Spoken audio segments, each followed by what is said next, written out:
We have a few transitions of seats here, so we'll give them a second.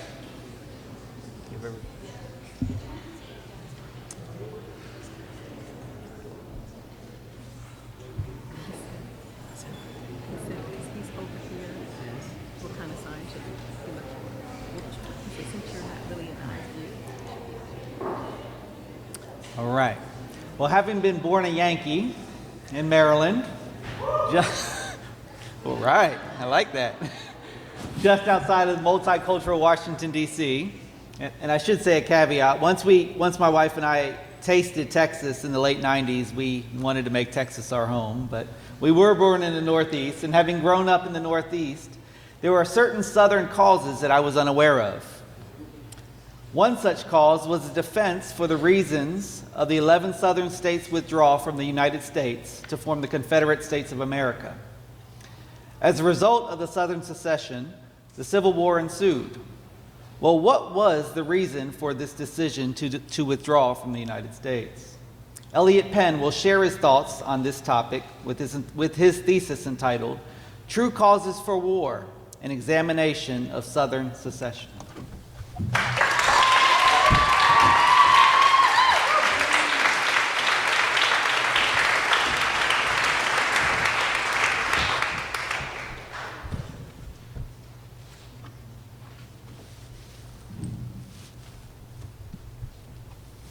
Marcus Tullius Cicero wrote, "To be ignorant of what occurred before you were born is to remain always a child. For what is worth of human life unless it is woven into the lives of our ancestors by the records of history?" Take a stroll around the state capitol grounds in Austin, Texas. There, numerous Civil War monuments and plaques will greet you. One plaque at the state capitol installed by the Children of the Confederacy on August 7, 1959, deserves special attention, as it exposes a startling but common misbelief concerning the causes of the American Civil War. This plaque reads, "Because we desire to perpetuate and love and honor the heroic deeds of those who enlisted in the Confederate Army and upheld its flag through 4 years of war, we, the children of the South, have united together in an organization called Children of the Confederacy, in which our strength, enthusiasm, and love of justice can exert its influence. We therefore pledge ourselves to pure ideals, to honor our veterans, to study and teach the truths of history, one of the most important of which is that the war between states was not a rebellion, nor was its underlying cause to sustain slavery, and to always act in a manner that will reflect honor upon our noble and patriotic ancestors. In no way does manipulating and distorting historical facts reflect honor upon our ancestors. The idea that the South fought for anything but slavery is not one of the truths of history. Yes, this specific claim was made nearly 60 years ago, but similar claims are still made today. Today, these claims remain and can be found on memorials, on the internet, in books, and in the classroom. The way in which modern Americans perceive the causes of the American Civil War remain greatly inaccurate to this day. Slavery was the primary and immediate cause for Southern secession, which in turn triggered civil war. The issue of slavery had been a source of division in America since its founding. Slavery had once been permitted in each of the original 13 colonies that declared their independence from Great Britain in 1776. Early in our nation's history, northern states gradually began abolishing slavery on moral and economic grounds, while the institution flourished in the South. With an agrarian society dependent upon cash crops such as cotton, the South's economy and social order relied heavily upon the use of slave labor. In 1808, the international slave trade was abolished in America, but even after the importation of foreign slaves was banned, the enslaved population continued to grow. During this era, profound increases in economic power, population, and moral indignation took hold in the North towards slavery. Because of this, the issue of slavery dominated the political discourse. Those in favor of slavery fought to preserve the institution and possibly expand it into new parts of the nation. Anti-slavery advocates fought to either limit slavery to the states in which it already existed or to abolish it throughout the nation. Congress was faced with a dilemma in 1819 when Missouri requested admission into the Union as a slave state. To keep the balance of slave and free state representatives in Washington and diffuse rising state rivalries, Congress, led by Henry Clay, orchestrated a two-part solution that has become known as the Missouri Compromise. Missouri would enter the Union as a slave state, and Maine would enter the Union as a free state. Along with this compromise, an amendment was passed that established a boundary that forbade slavery from entering the northern territory of the land acquired in the Louisiana Purchase of 1803. Southerners criticized this compromise, for establishing the principle that Congress can make laws concerning slavery. The Missouri Compromise, along with the spread of the anti-slavery movement, awakened a call for defense of slavery in the South. The South soon became greatly concerned over the threat the federal government and the anti-slavery movement of the North posed to their social order, rights, and economy concerning slavery. This concern became realized during the presidency of Andrew Jackson. By the time President Jackson took office in 1829, the relationship between the North and the South, between the federal government and the states' governments, had become dangerously strained due to the controversial issues of slavery and protective tariffs. Bitterness between North and South and between the federal and state governments, bitterness between the North and the South and between the federal governments and the state governments culminated with an event that has now become known as the nullification crisis. This entire crisis can be best described as an indirect defense of slavery. After Congress passed heavy protective tariffs on imported manufactured goods in 1828 and 1832, South Carolina, led by Vice President John C. Calhoun, threatened secession after declaring the tariffs null and void in their state. In the Ordinance of Nullification passed by South Carolina on November 24, 1832, they described these tariffs as being abominable and asserted that Congress was overstepping its bounds. The claim was made that these protective tariffs favored and protected the northern industrial economy at the expense of the southern agrarian economy. The agricultural South was heavily reliant on the North and on foreign trade for their supply of manufactured goods, and this protective tariffs interfered with their commerce. These tariffs seemingly trivialized the importance of the southern economy, heavily reliant upon slavery, in favor of the economy of the relatively industrializing free states of the North. The issue of slavery once again incited hostility and division in America during the 1850s. While the debate over the future of slavery and the admission of new states into the Union had been dealt with relative ease following the Missouri Compromise, progress was brought to a screeching halt in 1854. Until the introduction of the Kansas-Nebraska Act of 1854, it was intended that a balanced number of slave and free states formed out of the vast unsettled western territories be admitted into the Union in equal numbers so that no one position grew too strong in political influence. With the introduction of the Kansas-Nebraska Act by Senator Stephen Douglas of Kentucky, the decision of whether a state would enter the Union as a free or slave state was left into the hands of the individual territories. This overturned the Missouri Compromise, allowing slavery to spread throughout the nation as quickly as pro-slavery advocates could settle in the various territories. The Kansas-Nebraska Act led to a bloody conflict in Kansas in which pro-slavery advocates and anti-slavery forces clashed in a violent contest for control. The Kansas-Nebraska Act fanned the flames of hostility between the pro-slavery South and the anti-slavery movement of the North.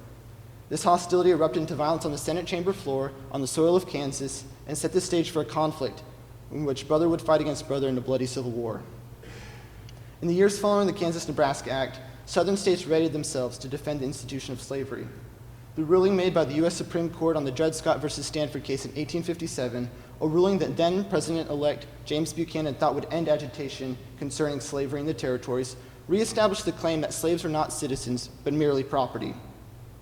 This essentially established the authority of the Supreme Court to legalize slavery everywhere, which infuriated northern anti-slavery proponents. The Supreme Court's ruling of the Dred Scott v. Stanford case did nothing to alleviate tensions between the North and the South, but acted as a wedge that divided the nation further. John Brown's frightful raid on Harper's Ferry in 1859 deepened the Southern hatred of the Northern abolitionist movement. These two events helped to increase tensions and create a vulnerable nation leading into the years of the election of 1860. Founded in 1854 by abolitionist anti-slavery Whigs and former Free Soilers, the Republican Party of 1860 posed a serious threat to Southern interests.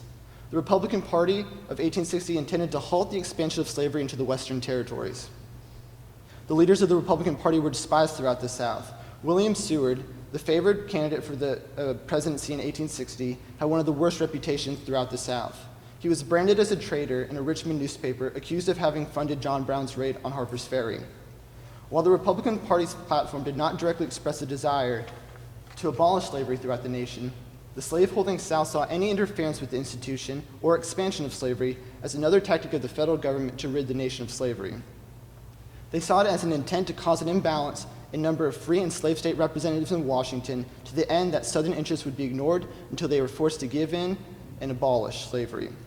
Abraham Lincoln, the victorious candidate for presidency in 1860, helped to clarify the position of the Republican Party and their intentions concerning slavery in his Cooper Union address delivered on February 27, 1860.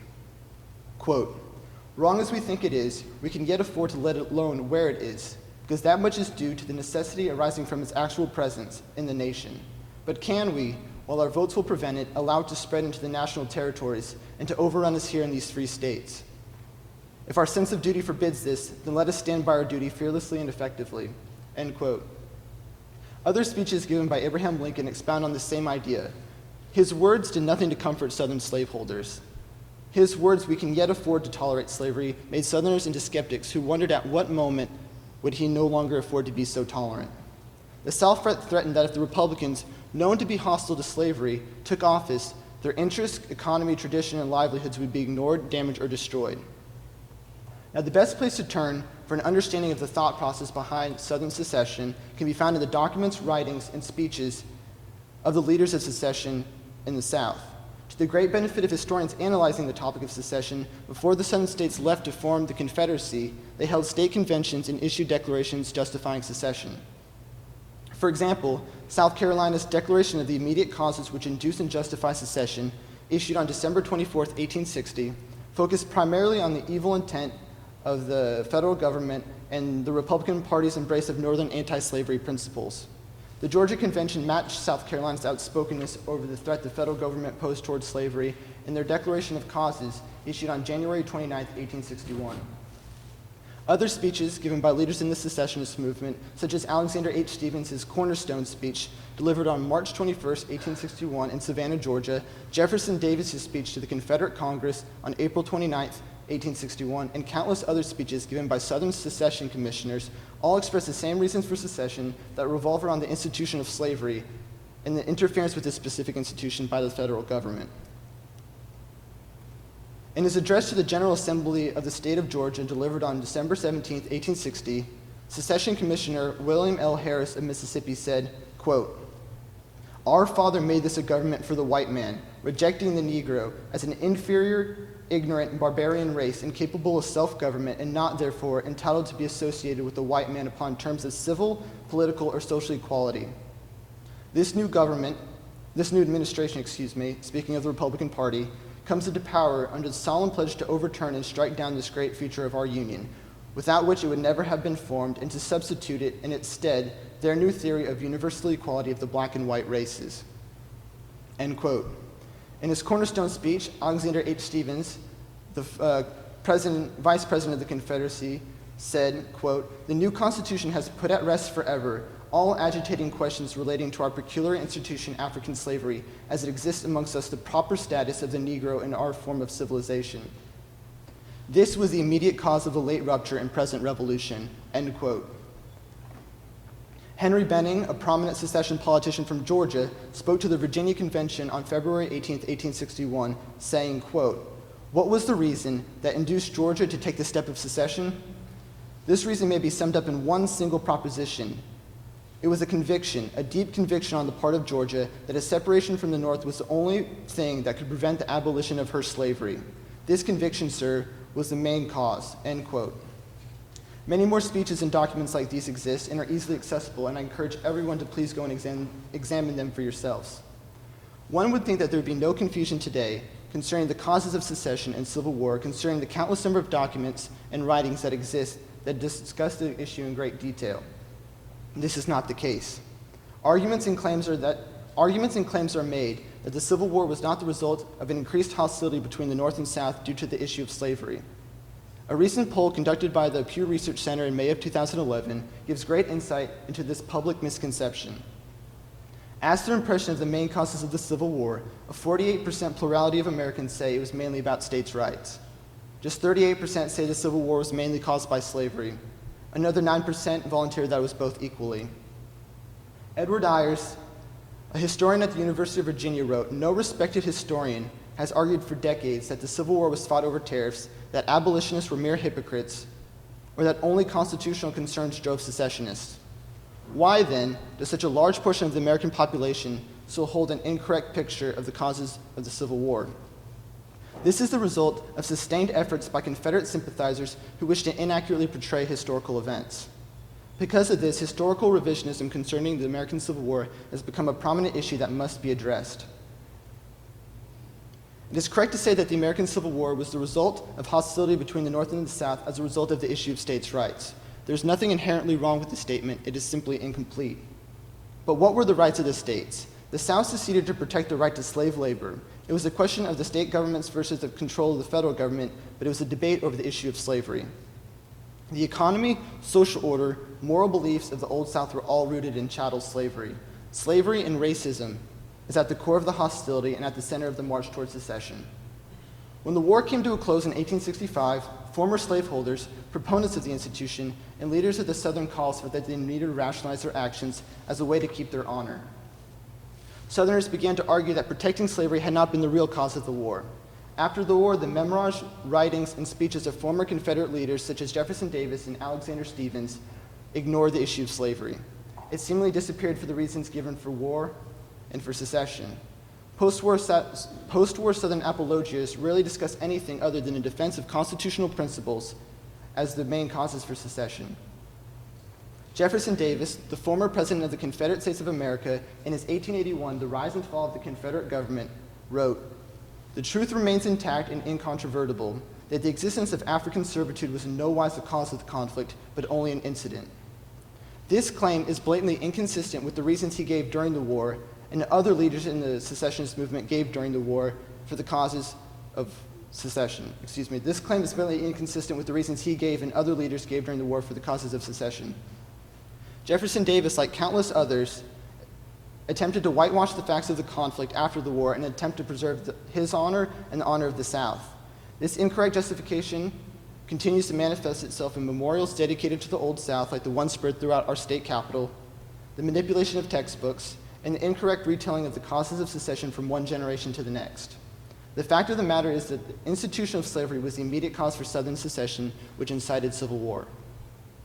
The famed English novelist George Orwell wrote, "The most effective way to destroy a people is to deny or obliterate their own understanding of their history." The sad reality of Civil War revisionism in America is that it's the people destroying their own history and therefore destroying themselves. We must correctly remember and preserve history because history links us to the past and informs us of our understanding of the present.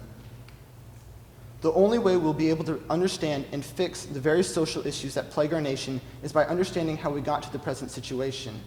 We must remember the central role that race and slavery played as a part of our nation's history. Correctly exploring the facts of history is especially crucial in the education of America's youth. America's youth must be exposed to all the facts of history with little bias as humanly possible. We must quit manipulating and distorting facts about the past. When we as a nation choose to do this, we will be able to progress past our former ways and defend against repeating mistakes. Thank you.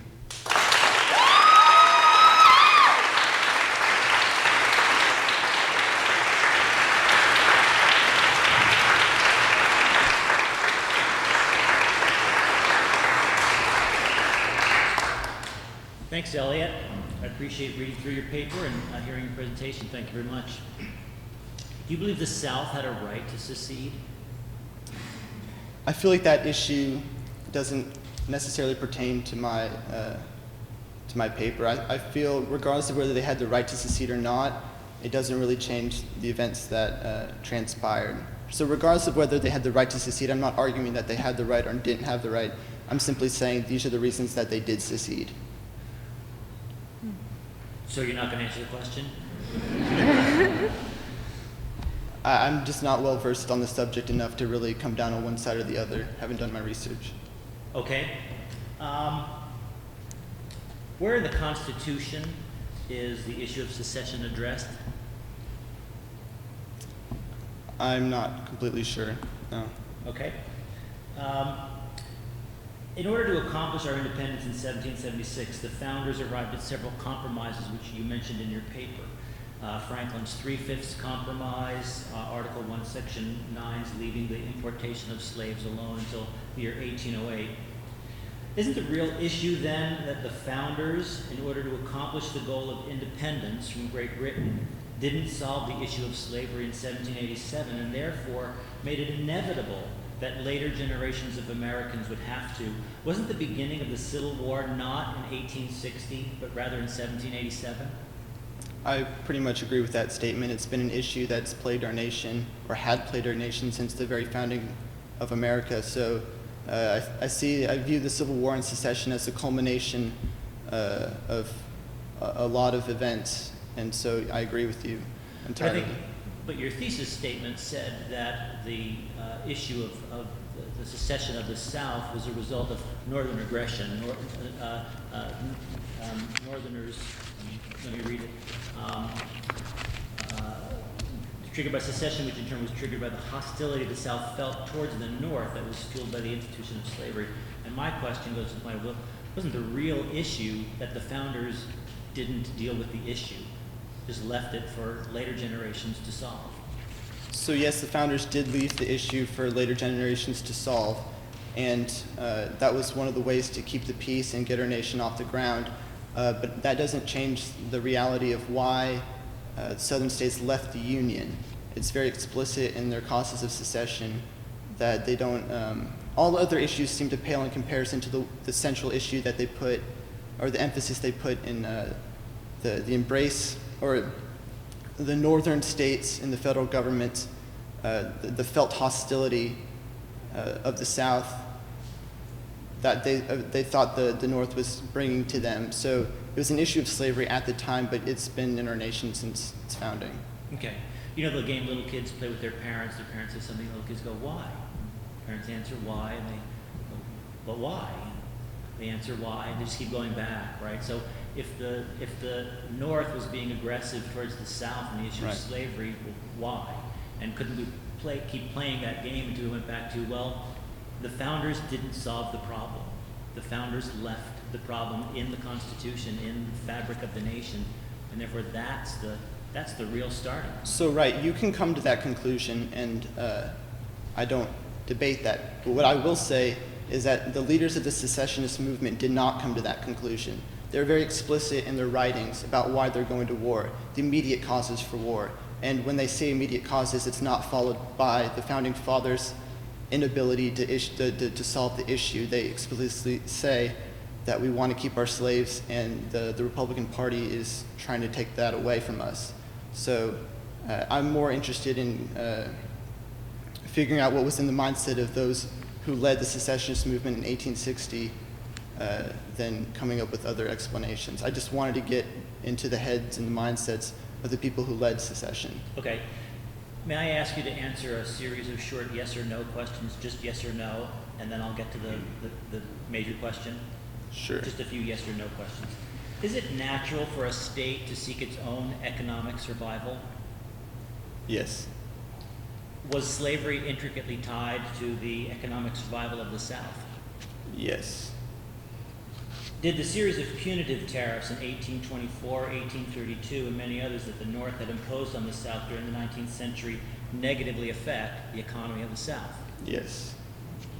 Is it reasonable to assume then that the South's motive for secession was not a positive attempt to protect the institution of slavery, but rather its attempt to protect its own economic viability, of which slavery was an integral part? So, right, if you, is this where I answer the question? Right.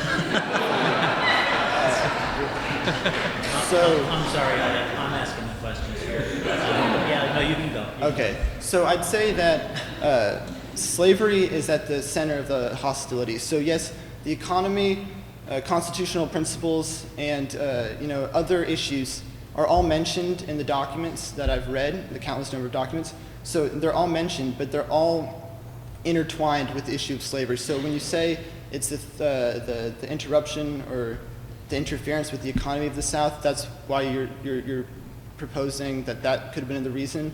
That's just not the case in the documents that exist today of the people writing and explicitly saying why they're going to war. They're saying, yes, slavery is definitely an integral part of their economy, but they're not fighting for their economy, they're fighting to preserve their economy, which is based on slave labor. So it all kind of comes back to slavery, no matter which way you want to approach it at. Well, I might push back there. You say it all comes back to slavery, and the point of my question is that I'm arguing that it actually all comes back to economy, of which slavery was an integral part.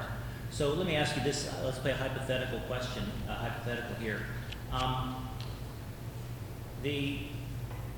this era that we're talking about was in the middle of the Industrial Revolution. The Industrial Revolution was exploding. Machines were being created that made all these labor-saving devices and so on and so forth. So you've already acceded to me that every state has the right to pursue its own economic viability. When the day came that machinery was more economically viable for the sustenance of the South than slavery was, wouldn't slavery have gone away just like whaling did when kerosene came on the scene? Right. Kerosene came on the scene and people stopped whaling because it just wasn't economically viable any longer. So historians do make the argument that slavery could have possibly disappeared on its own, but regardless of whether, I mean, that's an extreme hypothetical, regardless of if it could have gone away or if it would have gone away, obviously the leaders of the secessionist movement and the leaders of the Confederacy didn't think it was going to go away. They thought it was a very integral part and very important part of their society. It was ingrained in their moral beliefs, scientific beliefs, everything. So regardless of whether we now can see a trend that that it would probably fade away, they didn't see it at the time.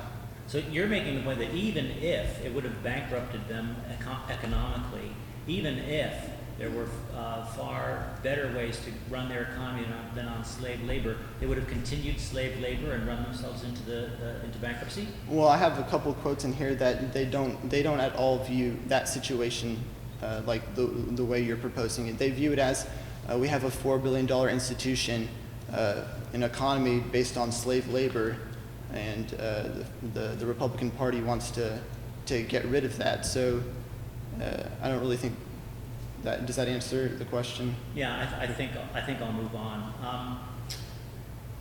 You really take to task in your paper those whom you argue are perpetuating, quote, dishonest history, unquote, and, quote, destroying history.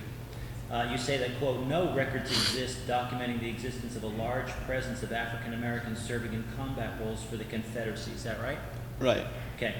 Let me read to you from the Douglas Monthly, a regularly issued newspaper written by Frederick Douglass, a freed slave and abolitionist. He said, quote, it is now pretty well established that there are at present moment many colored men in the Confederate Army doing duty not only as cooks, servants, and laborers, but as real soldiers having muskets on their shoulders and bullets in their pockets, unquote. He wrote that in July 1861. And there are many others, but I do need to move along.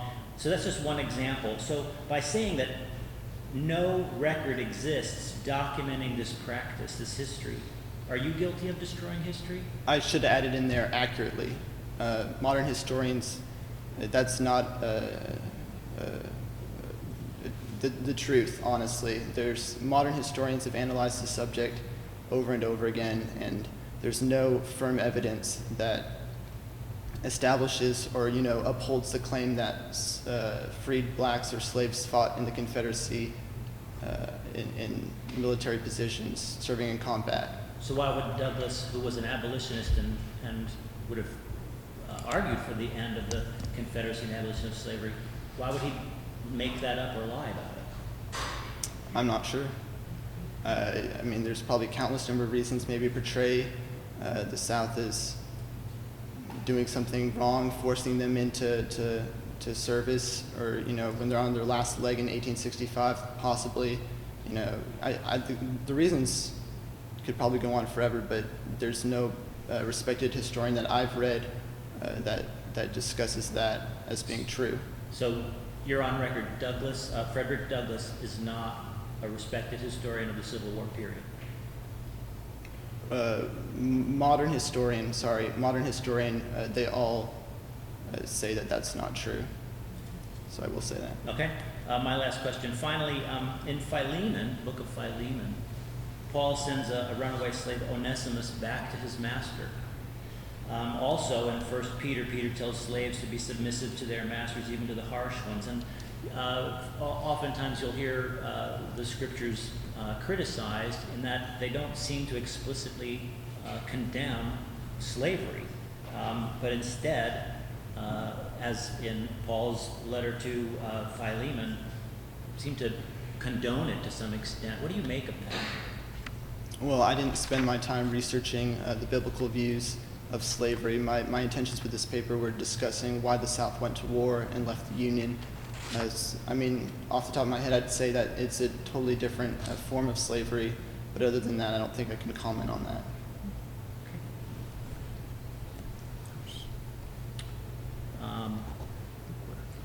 We're out of time. Thank you, Elliott. Appreciate it.